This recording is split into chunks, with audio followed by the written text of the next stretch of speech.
দিনটা আমার শুরুই হয়েছিল পূজার প্রস্তুতি দিয়ে।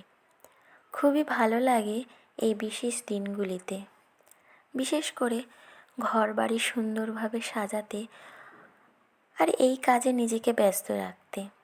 একটা আলাদাই শান্তির আবহাওয়া থাকে চারিদিকে। যেহেতু মা লক্ষ্মীর পূজা, তাই আলপনা দিয়েই শুরু করলাম।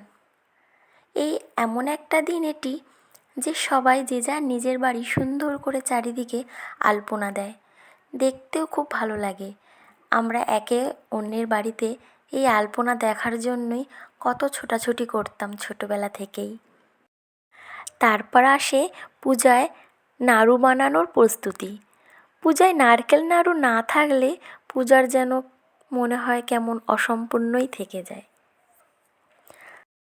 শুধু যে নারকেল নাড়ু তেমনটাও নয়, অনেক নাড়ুই বানানো হয় এই দিনে।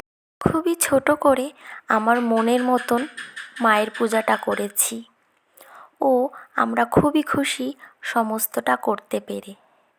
আমার সবচেয়ে সুন্দর ও ভালো লাগার কাজটা হলো পদ্ম ফুল ফোটানো। এটা হয়তো সব মেয়েদেরই ভালো লাগে।